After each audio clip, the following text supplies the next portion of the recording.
Permettez-moi d'abord d'aborder la question de l'autonomie. À l'heure actuelle, et suite au conflit politique en Catalogne, nous vivons dans l'État espagnol et en Europe un débat intense sur la place des nations sans État dans le cadre européen. Dans ce contexte, les modèles Écosse-Royaume-Uni et Québec-Canada sont souvent mentionnés. Le cas Québec-Canada est un modèle particulièrement remarquable en raison des référendums de 88 et 95, du traitement de la loi des clartés et de la réponse donnée par le Parlement du Québec à la loi 99 ou la loi des droits politiques.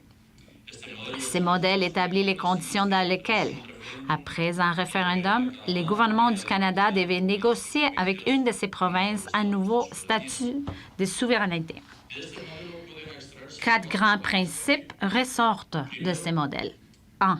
Premièrement, un dialogue permanent. Ajuster les débats politico-constitutionnels à un engagement de respect et de dialogue bilatéral permanent. Deuxièmement, le principe démocratique.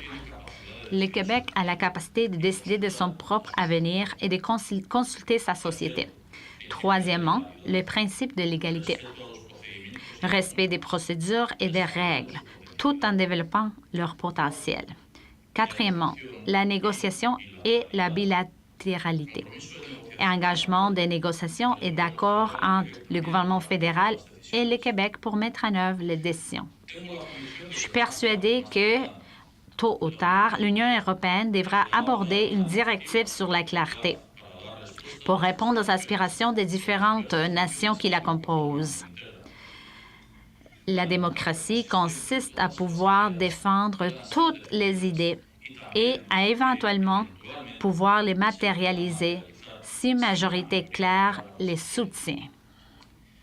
En Catalogne ou en Scotie, nous sommes confrontés à un problème politique qui nécessite une réponse politique. Le cadre juridique ou son interprétation doit pouvoir s'adapter à la réalité sociale de l'époque où il doit être appliqué. Je répète que le modèle Québec-Canada est une expérience utile pour Euskadi. Il permet de débloquer les débats sur la souveraineté par un engagement bilatéral, un exemple de gestion avancée des controverses constitutionnelles, du vivre ensemble et de la souveraineté à travers les procédures de la démocratie et du droit. Un modèle de respect des lois, du choix de la négociation, de la consultation de la population et du pacte. C'est un exemple pratique qui nous montre que les processus politiques complexes peuvent être abordés par des voies démocratiques et dialoguées.